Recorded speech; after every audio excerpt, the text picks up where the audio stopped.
You know why? Why is it a big night?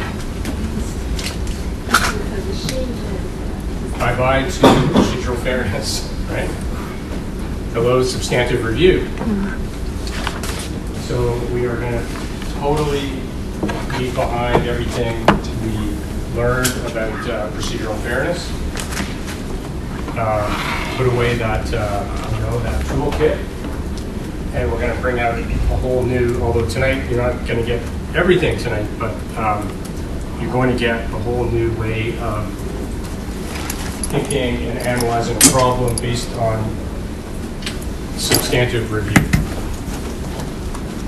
So maybe let's just start off by thinking a little bit about well, how do you know when you see a story? How do you know what's about procedural fairness, and how do you know what's substantive review? That's the biggest, one of the bigger fears of students, that they're going to use the wrong analysis in the wrong place. Any thoughts on that? So last week when we saw that question that we worked on, how did we know that was about procedural fairness?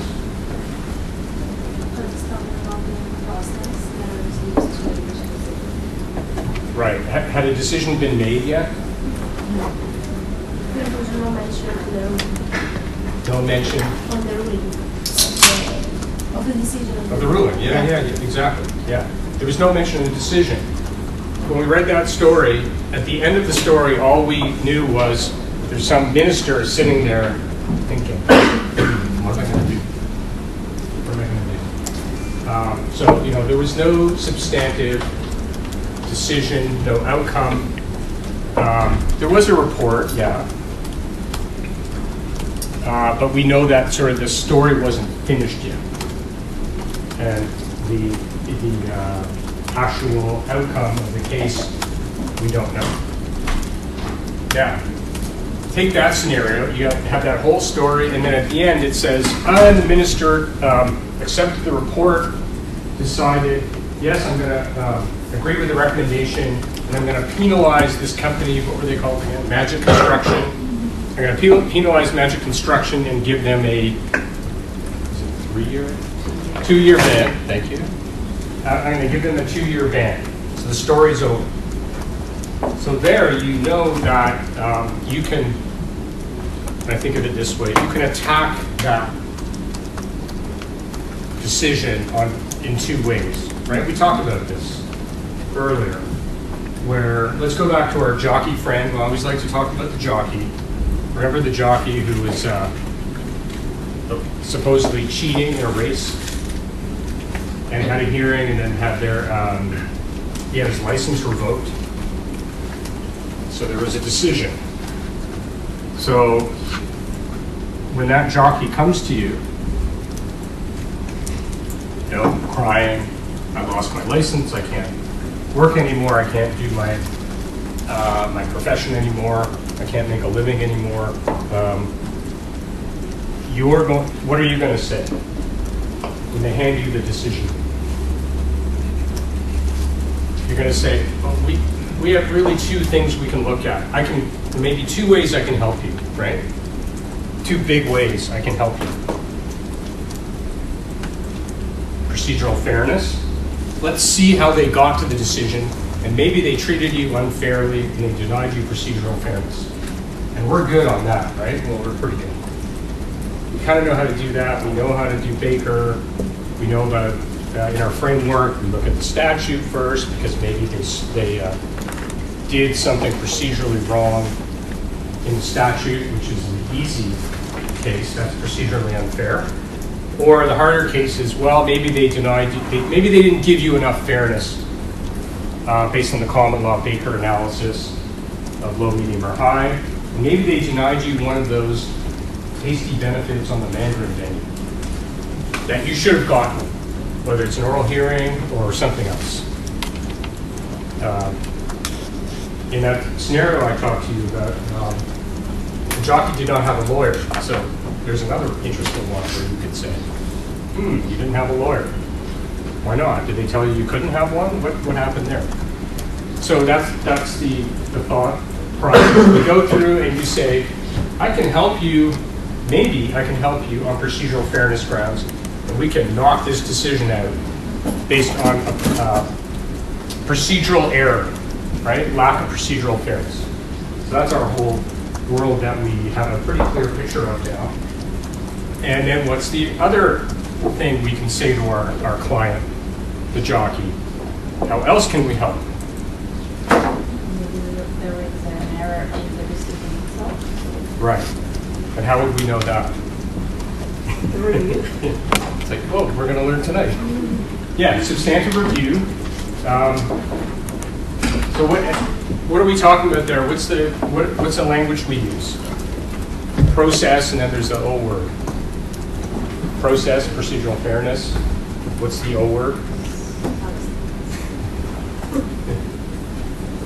Outcome. Right? Outcome. Process, outcome. Process, outcome. So we're going to attack the outcome. What's the kind of starting point for attacking on substantive grounds? Where do you look to figure out whether you might have a good attack on this decision? Where do you look? It starts with R. We're doing like a lot of word guessing games here. R.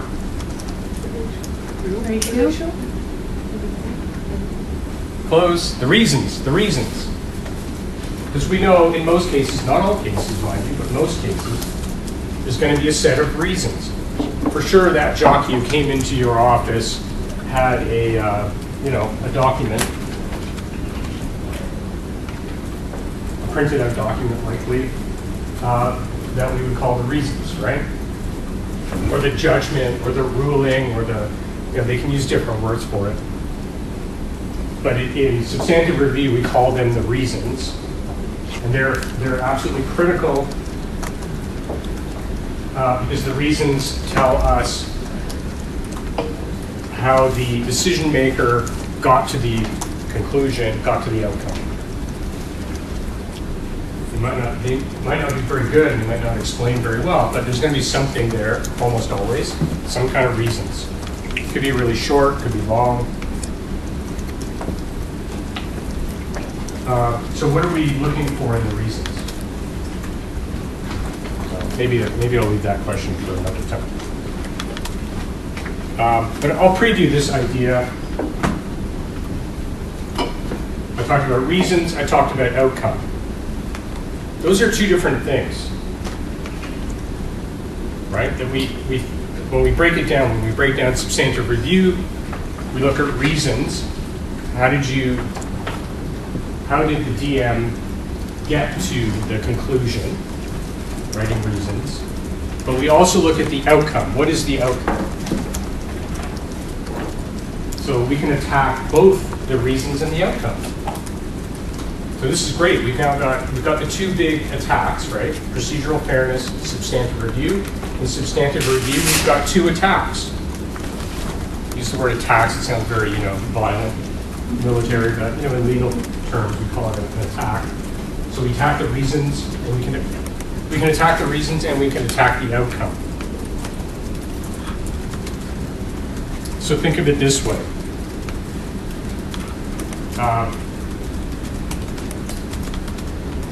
So the jockey hands you the reasons. They're 10 pages, and you read it, and you read it. And you're not so happy because they're beautifully written. Whoever wrote these reasons was like a poet. And they're just so beautifully written. It's like the most amazing legal analysis you've ever read. You're scratching your head going, oh no, this is not good. These are brilliantly written reasons. It's all very clear. So what do? At that point you say, you throw up your hands and say, well, there's nothing we can do. These are amazing reasons. I don't think I can help you. What can you then do? Apart from giving up, you're not going to give up, right? What's your next? Yeah, attack the outcome. Reasons and outcome, as I was saying. You attack the outcome. Because a DM can give fantastic reasons and a really stupid, horrible outcome. Sorry about that bad language. A terrible outcome. And if you can attack you can say to the court, oh no, the reasons were great, the outcome was terrible. And if you can convince the court that the outcome was terrible, you win. You win. Because the court insists on good reasons and a good outcome. The DM has to show both. Good reasons, good outcome. What would be the exact opposite of that?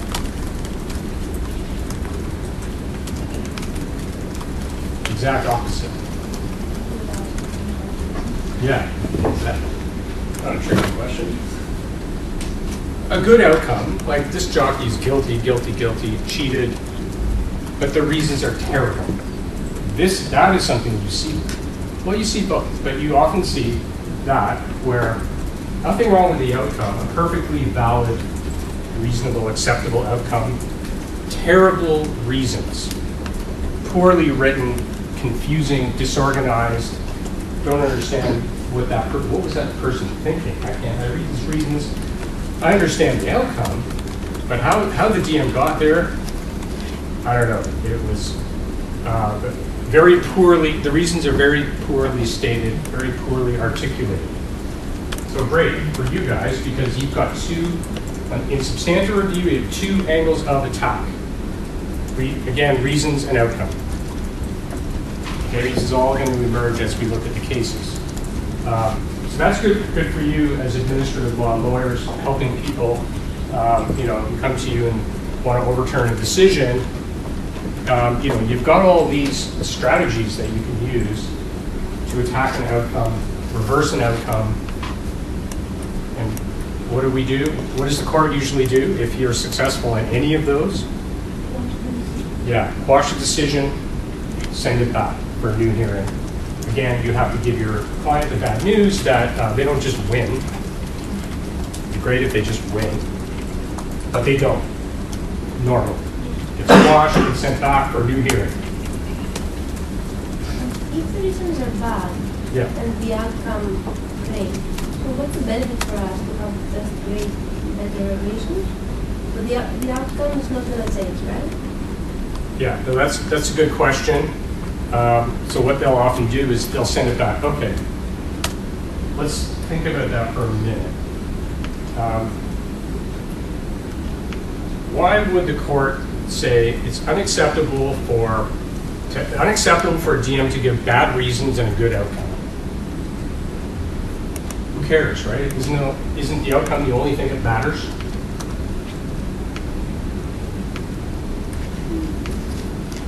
Well, Who cares? Who cares? Drives the outcome, determines the outcome. So if the reason is wrong, the outcome can be different the second time. Exactly. The courts say you can't separate the two.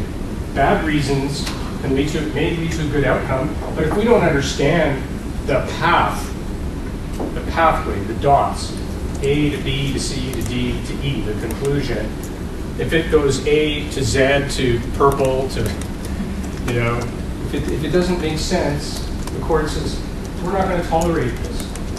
The decision maker has to explain themselves, and if they can't explain themselves clearly and logically, forget it. We are still not going to accept even a good outcome, or what might be a good outcome. Unacceptable, it gets quashed. Reasons matter. Reasons matter to the court. Reasons matter to the parties.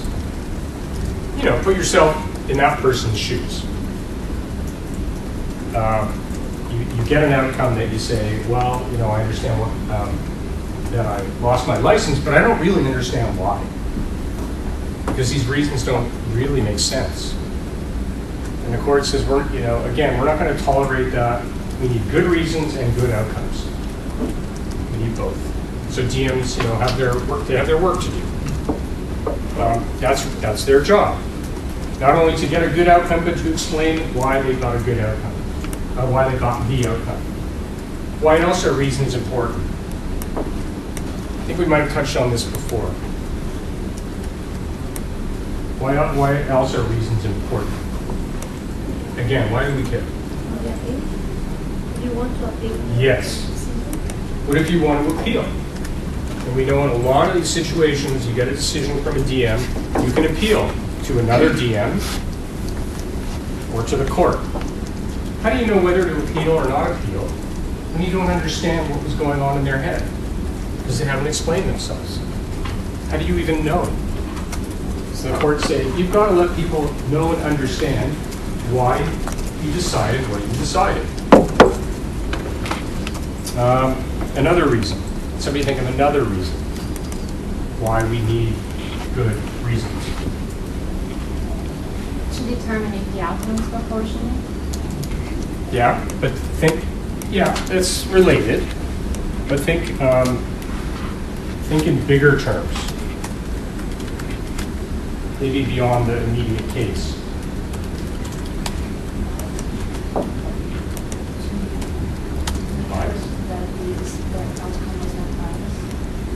Maybe, yeah, maybe what was the person thinking? What was their thought process in getting to where they got to, and does it perhaps reveal a bias? Yeah, no, that's a good point.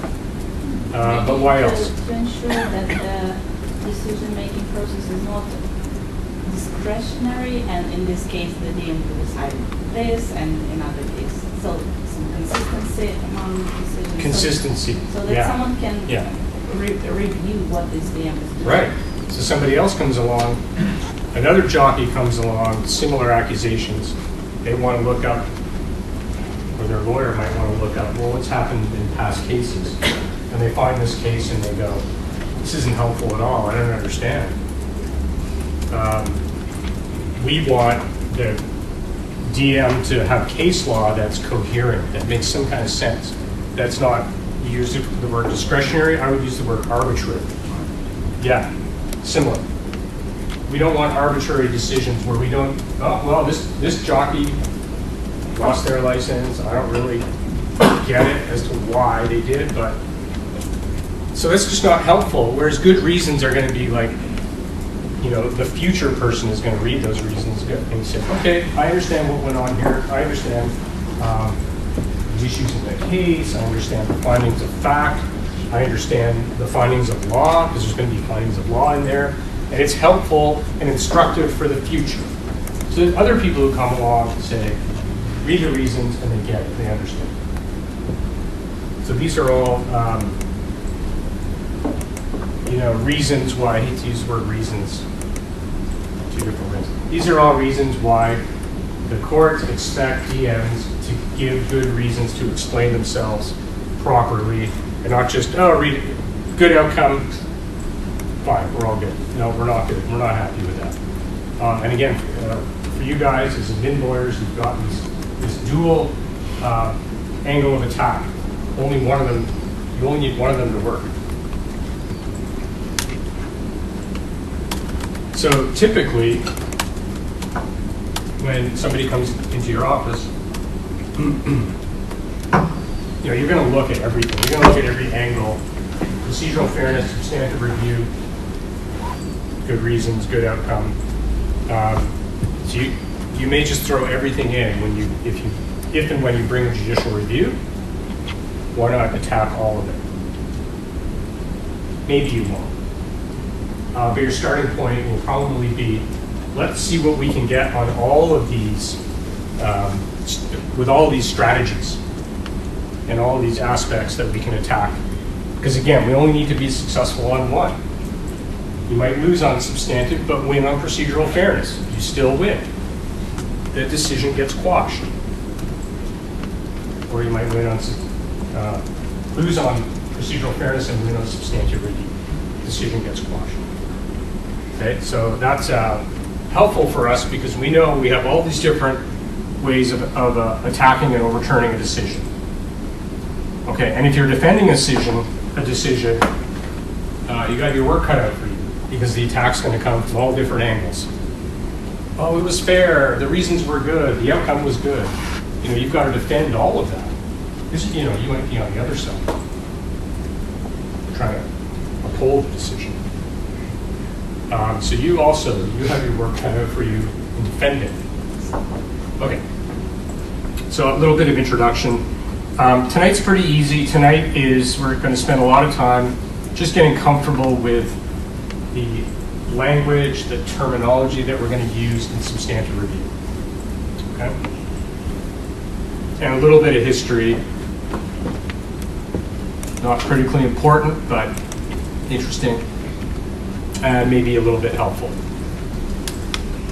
Okay, so there are two key issues with substantive review. How do you decide on what the applicable standard of review is? Right, that's always your first question. What is the standard of review? And there's only two possible answers to that, the way the law is today, although it might change like the next couple of months. There's the trilogies. Anybody heard of the trilogy?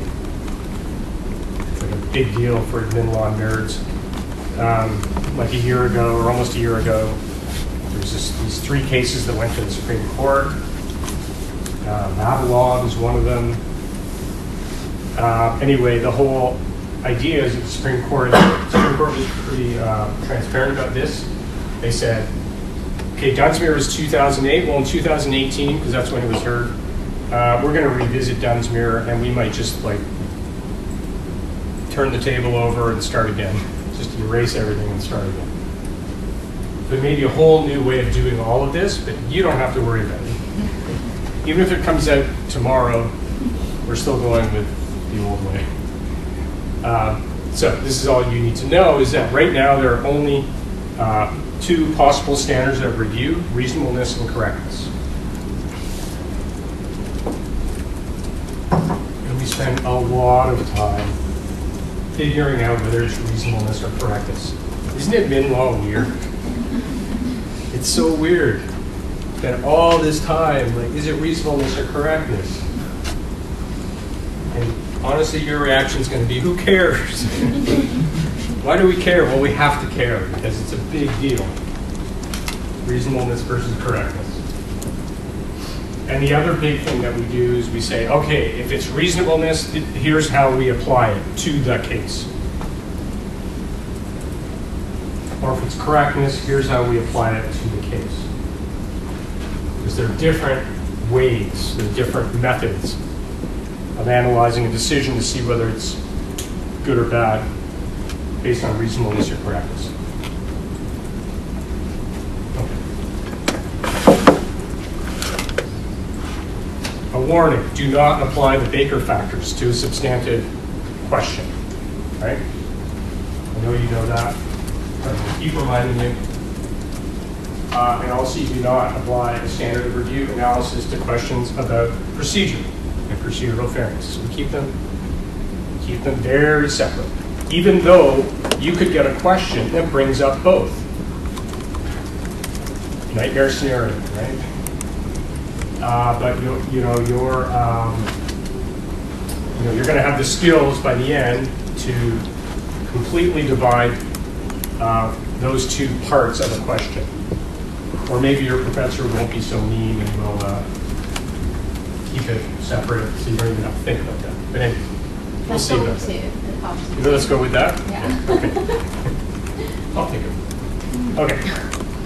So substantive review. Of course, we're not talking about procedural issues. We're talking about substantive errors. So what are substantive errors? It's another term that we use, substantive errors, as opposed to procedural errors. Substantive errors. Errors of law. Errors of fact. Errors of mixed fact and law. Error in the exercise of discretion. Error in jurisdiction. This word error comes up a lot. Because you guys, you're the jockey's lawyer, you're going to try to find these different kinds of errors. And we're going to spend some time talking about, well, how do we know what would be an error of law, or what's an error of fact, or what's an error of mixed fact of law?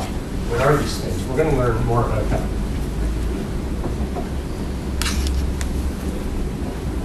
So we say the concern is generally the outcome of a decision-making process, the merits.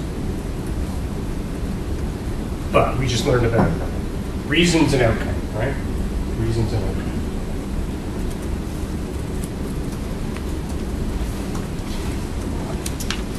Okay, sort of a side note, the courts have told us that whether you're in judicial review or an appeal, either way, you still do a standard of review analysis.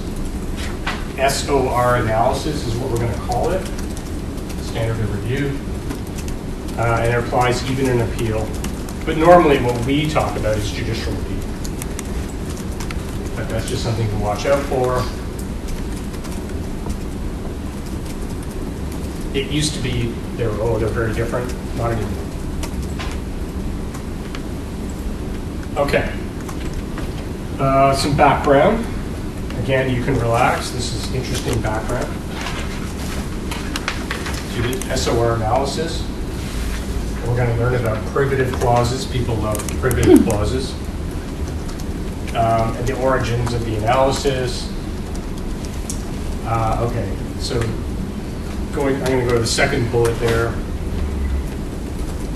In judicial review, in substantive review, we ask, is there always only a single correct answer? Who's better situated to determine the answer? When we say who's better situated to determine the answer, what do we mean? Who and who? The court or the DM, yeah. Is the court in a better situation to give the answer, or is the DM in a better situation to give the answer to the problem in the case? And how do we quantify or assess relative expertise? Again, relative expertise between the DM and the court. Exactly. Yeah. And remember, this goes back to why do we have DMs in the first place, right? Why do DMs exist? So that there are people with special knowledge who can review. Yeah. Cases. People who know all about horse racing. There aren't that many. There's a few in the province who know all about horse racing. They have specialized expertise, and sometimes often the courts will say, they'll admit, if they're honest, we don't really know a lot about horse racing. Maybe one judge in 1,000 does, but most of them don't, right? The courts don't know a lot about horse racing, but people who are from the industry, they know about horse racing, they have special expertise, right? So that becomes a critical part of our analysis, our SOR analysis. Okay, so QP 1979 is a key kind of milestone in the evolution of the analysis. We'll see what happened there. But we're going to go back even further into history. So if we go back like 100 years, the courts would only intervene in narrow circumstances. For example, if you could show there was bad faith, or there was a true question of jurisdiction.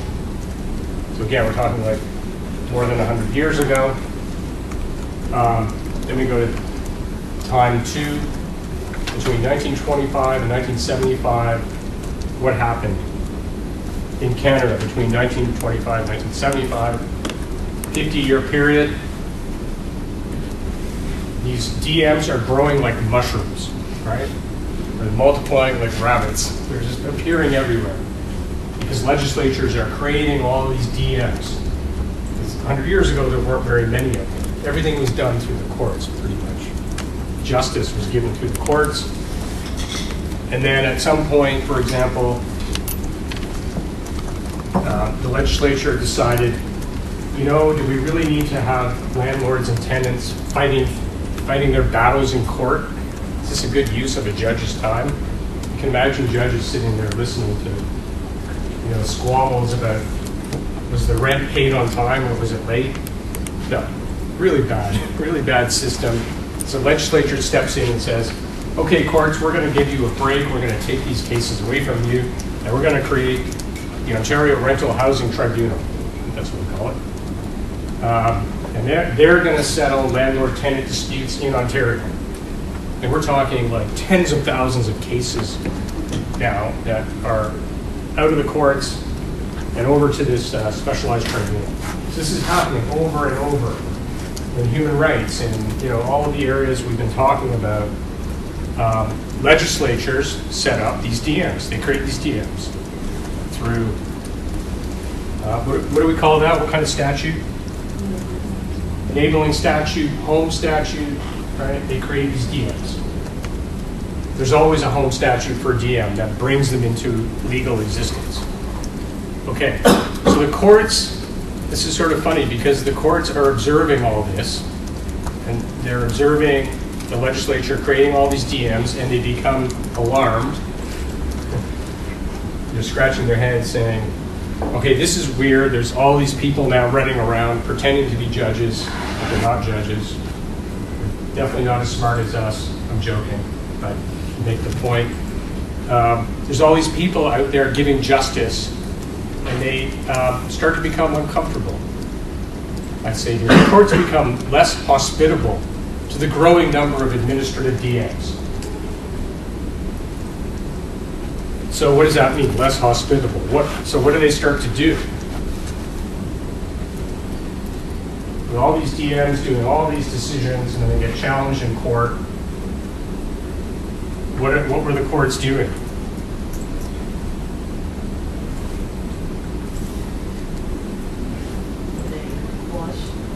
They're quashing them over and over. They're saying, oh, we know better than these people. They're not judges. We're smarter. Quash, quash, quash. It was like a quash fest, right? They're quashing decisions because they're saying, oh, we know the right answer. We're not going to defer to some DM who isn't even a judge, doesn't wear a robe. Maybe he didn't even go to law school. Wow. Mind blown. This is unacceptable. So they get really hostile to DMs, they quash them. Now you're an MPP sitting in the legislature, and you see what's going on. What do? You start to get upset. And you're like, why are these judges ruining our party here and undermining our intent to let the DMs make decisions, final decisions? The whole idea was take it away from courts, and courts are like, handing out quash orders like candy on Halloween. Very timely. They're quashing. So the legislatures say, oh, well, we have a weapon here we can use, a shield. We have a shield we can use, called the privative clause. What's a privative clause?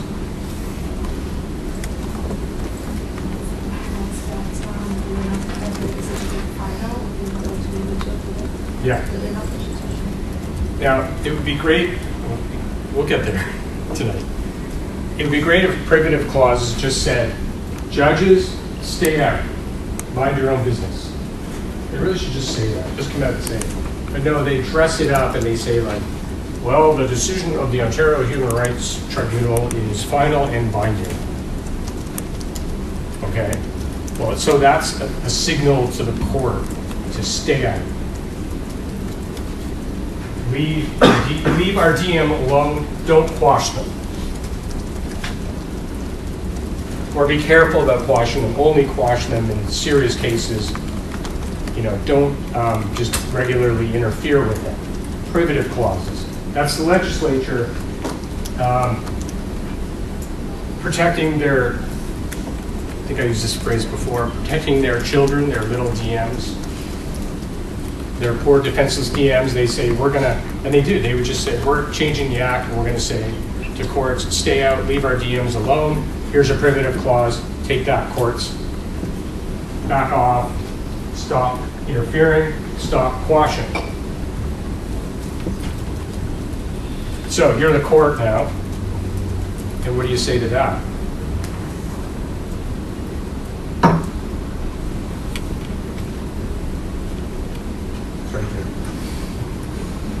What do you say to that? Aha. Well, we have an answer to that. We're going to fight back. And they're fighting back. It's a bit weird, but they say, well, we're going to interpret this privative clause narrowly. It doesn't really mean what it says, or it's not as strong as some think it is, or it's not as strong as the legislature thinks it is. And they find workarounds, and they say, oh yes, well, we see the privative clause, but we're still going to quash because we're going to start characterizing what a DM did as jurisdictional. And we can always intervene if there's a jurisdictional error. But it became a bit of a joke because the court started saying everything's jurisdictional. Everything. Every error is an error of jurisdiction. It's true. This is true. There are these absurd cases where the courts say, well, you know, the DM accepted hearsay evidence, and that's a jurisdictional error. And everyone else is like, what are you talking about? How could that be jurisdictional? So they expand this concept of jurisdictional in order to fight back and, again, interfere and quash. So this becomes war. It's war between the legislature and the courts. They're fighting. They're fighting it out. Back to King Kong and Godzilla. They're fighting it out.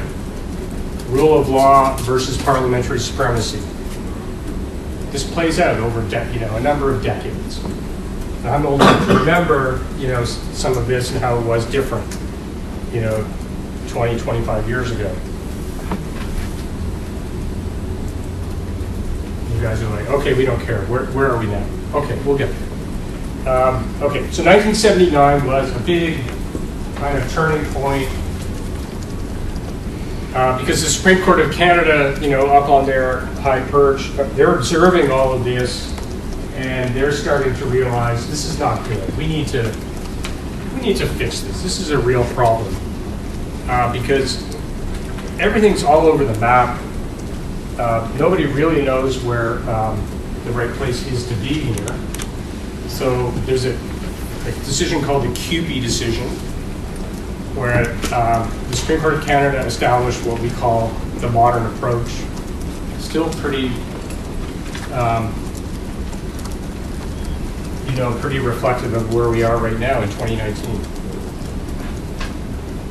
And the court the Supreme Court of Canada says to all the courts and all the tribunals and all the legislatures, enough is enough. We're going to rebalance this because it's swinging wildly all over the place. We're going to balance everything into the middle. Here's how we're going to do this. And they basically said, we courts must respect the strengths and the good parts of tribunals, of administrative DMs. They serve a good purpose in society, and we can't treat them so poorly by always intervening with them. We need to leave them alone. Normally, leave them alone. And we should only intervene when it's really justified. And again, this Supreme Court talking to all the other courts and trying to get all the other courts in line and approach this in the right way. And this whole idea of jurisdictional questions kind of goes away. It's still a problem. We still have to deal with it, but we'll get to that. And then they developed what they called, this was a new thing in 1979, pragmatic and functional approach and 2 standards of review. That's an old term, we don't use it anymore, but this was their way of labeling a modern approach, pragmatic and functional, 2 standards of review, correctness and reasonableness. We're talking now in the 80s. And as we move along into the, mid or late 80s, we get 3 standards of review. The Supreme Court of Canada decides, we're going to add a 3rd standard of review. What a terrible idea. One of the worst. 3 standards of review. Can you imagine? Being a law student in the 90s, you would have had to deal with this. Lucky you. I think in the 80s too. 3 standards of review. Anybody know what the 3 were?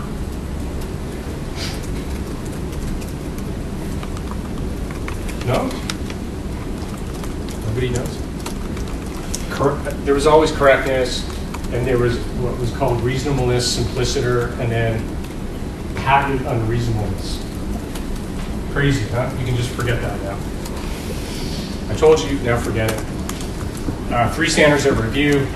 And then we get to time 4, which is Dunsmuir 2008.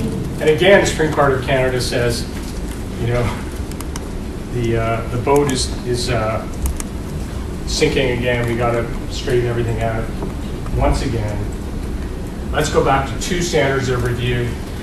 And let's give it a new label. Let's rebrand this whole thing, this whole exercise. It's like branding.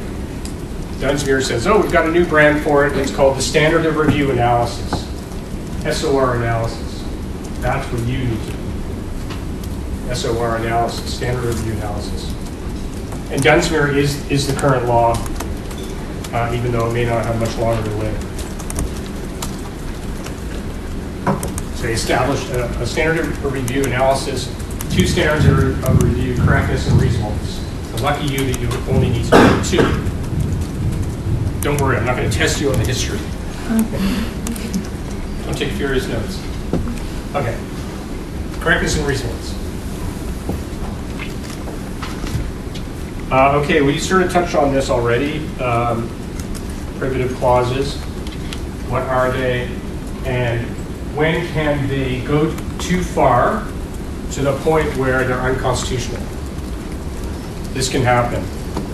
And the cheeky Quebec legislature tried to get away with this, and the Supreme Court was not having it. You probably don't know what I mean, but we'll find out. Okay. So what's a privative clause? We talked about this. This is the legislature speaking by putting in a privative clause protecting their baby, their DNA, a statutory provision where the legislature purports, I don't know why that word, but it's an attempt to limit the scope or intensity of judicial review. And we know there are different kinds of privative clauses. There are what we call full privative clauses. Some are weaker. There are different kinds of privative clauses. They're talked about in the case book. And we do ask, though, is there a constitutional limit on privative clauses or privative legislation? Can the legislature go too far? The answer to that is yes. We know that a legislature cannot completely oust the court's power. So in other words, you can't say, courts never interfere with our DM. Hands off, always and forever.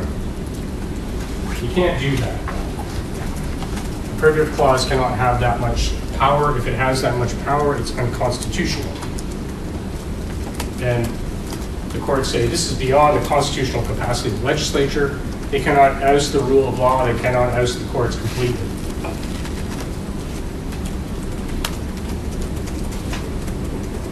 And in terms of the constitutional analysis, again, just really more for your interest, we say the Constitution guarantees the authority of the courts to review the decisions of administrative agencies.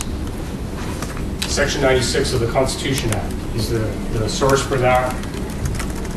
Courts are always there to uphold the rule of law when it comes to our DMs. Cannot be ousted. And there's a decision called the Crevier decision coming out of Quebec, where the legislature in Quebec attempted to do this, attempted to completely shield the DM from any kind of judicial review. Supreme Court of Canada said that's unconstitutional. And they said the Constitution implicitly guarantees the authority of the courts to review decisions of administrative agencies for errors of law or jurisdiction and for procedural fairness. To do so would be beyond the constitutional capacity of the legislature. So we know that we can sleep at night because we know that the courts are always there to help us in cases where a DM does go too far substantively or goes too far procedurally and is procedurally unfair.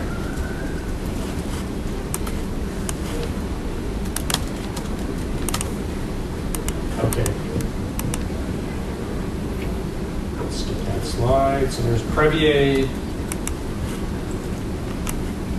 So what they tried to do in Quebec is they tried to establish a tribunal with exclusive appellate jurisdiction over the disciplinary committees of most professions.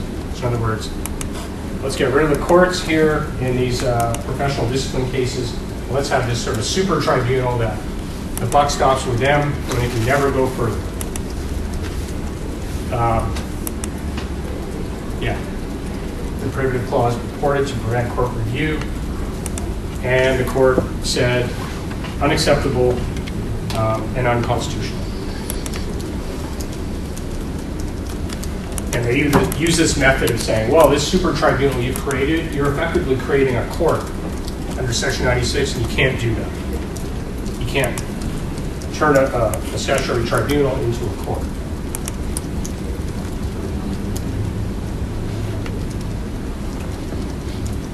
Okay.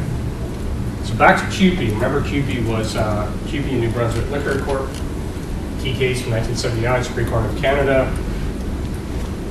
We say that the court threw out what used to be called a formalistic approach.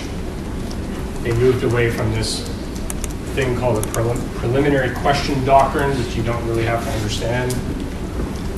And this middle point, really important, except the Supreme Court of Canada said in CUPE, we accept this idea that there can be more than one right answer to some questions.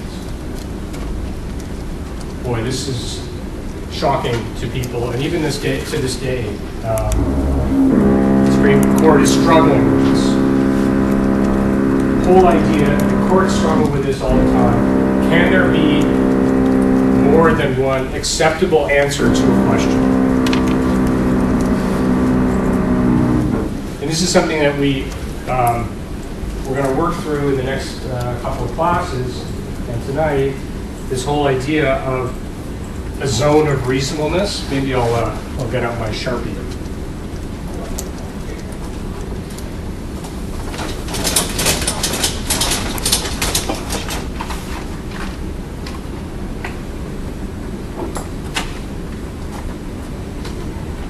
Again, just to kind of introduce you to the concept. A zone of reasonableness.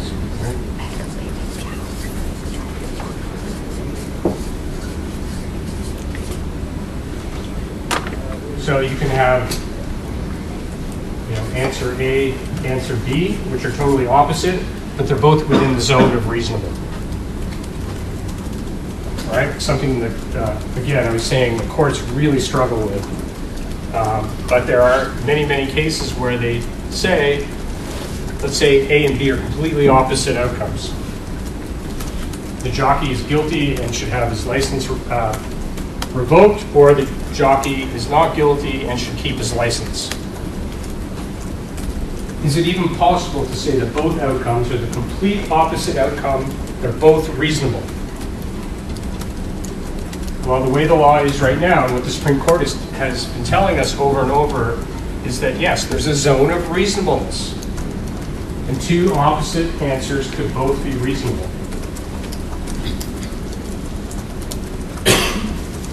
Let's take a question of law, of statutory interpretation. This is where people really have a hard time. So you're interpreting a word in a statute. What does it mean? Does it mean A or does it mean B? Can they both be okay? Can they both be reasonable? Even if they're quite different and lead to different outcomes. So this is what we struggle with. And the opposite would be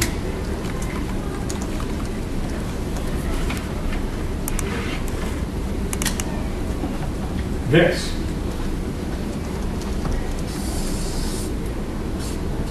Correctness.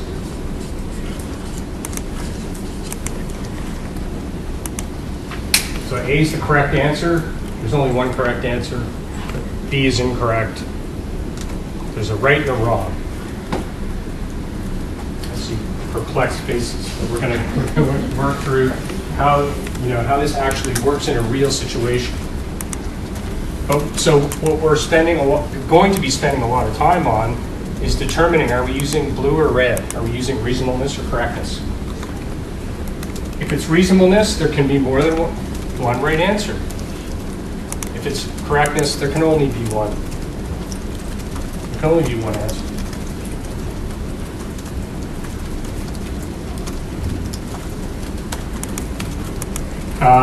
Didn't I talk to you guys about the dishwasher thing? Can I ask you guys who has a dishwasher, and is there only one correct way to load your dishwasher? And some of you said, yes, there is only one way, and it's my way. All the plates have to face the same direction.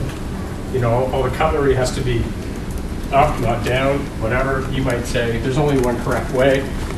But a lot of us would say, oh, you know what, there's different ways to load a dishwasher. Probably 5 different ways to load a dishwasher, and they're all reasonable, right? Because the dishes will come out clean. So that's sort of the funny image that we often use. So, where am I going with this? Right, correctness and reasonableness. It's going to start to make more sense as we go through. So,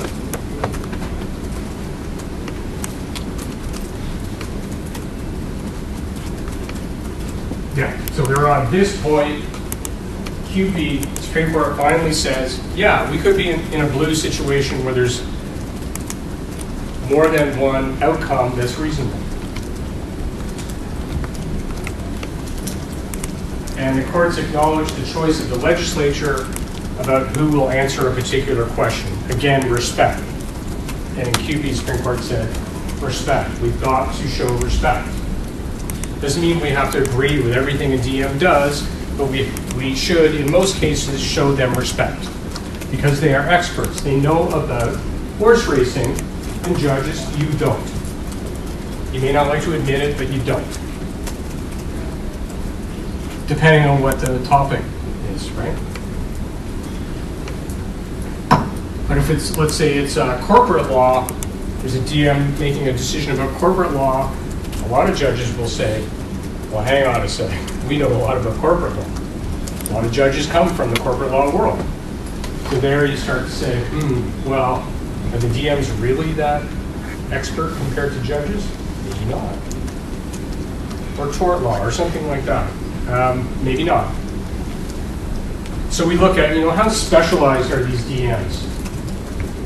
And are they really better and more knowledgeable than courts in this particular subject matter?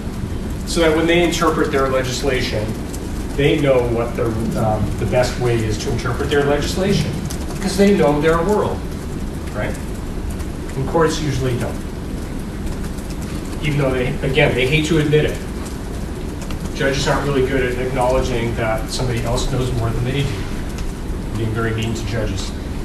Okay, so the court looks at statutory context for clues about all this stuff, and we'll see how that works.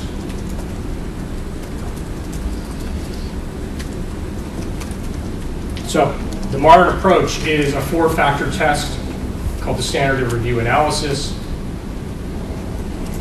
And we say, what comes out of that test? Well, we determine the intensity with which the court will review a decision. Intensity.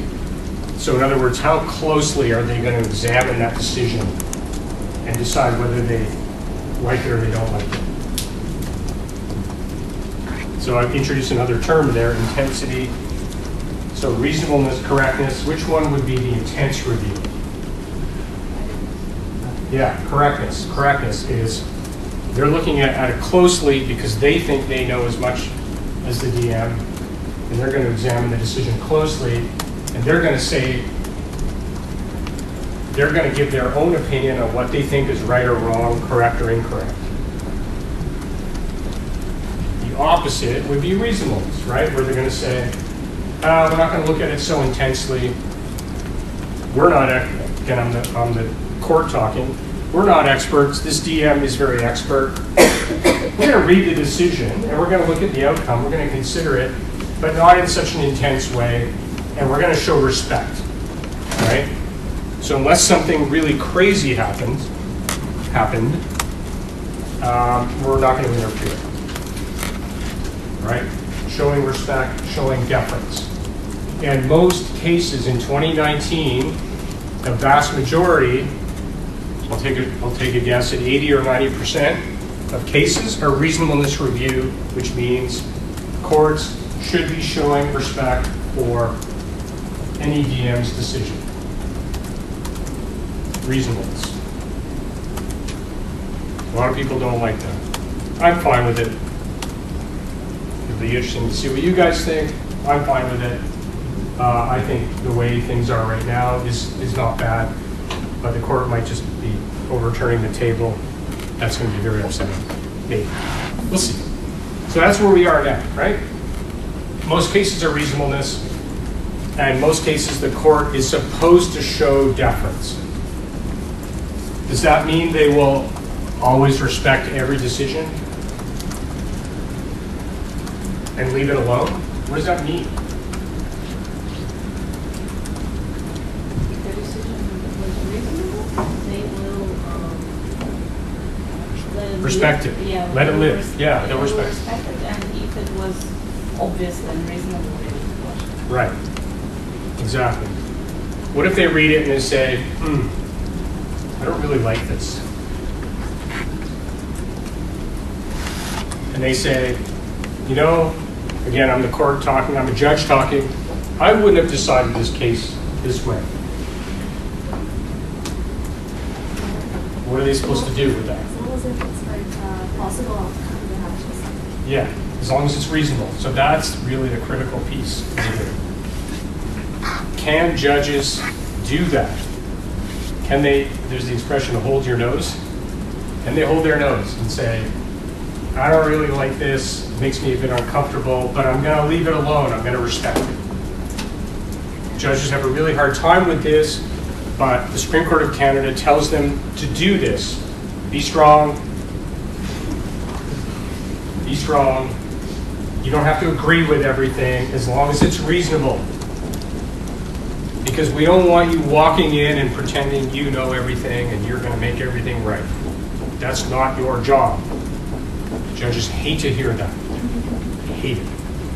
But they have to do it because the Supreme Court tells them, the Supreme Court's the boss, the Supreme Court tells them they have to do this. But a lot of judges just say, yeah, okay, yeah. And they wink and then they do whatever they want. That's the reality. So this is what you'll hear in his law lawyers say, haha, reasonableness, what a joke. It doesn't mean anything. Literally, people will say it's garbage, it doesn't mean anything. But we'll all pretend it really means something. This is why, that's why the Supreme Court is right now thinking about all this, because they hear what people say. Reasonableness is a joke.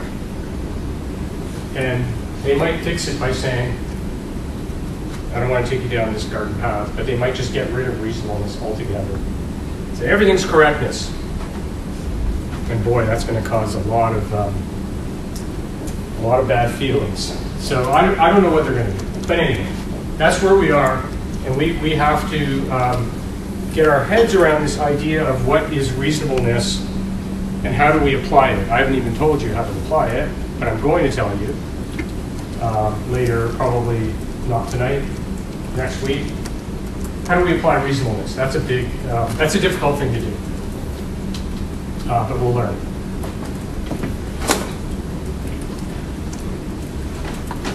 Maybe a good time for a break, because I've expanded your minds. You're probably exhausted from that right now. So we're going to come back and, it's not a long night. We're probably about halfway through the slides. But I'm sort of slowly going through it to get you comfortable with these ideas and with the language that we're using. So we're going to kind of go over it, get a little deeper into the cases. So why don't we take a break till like 7:15, 7:15.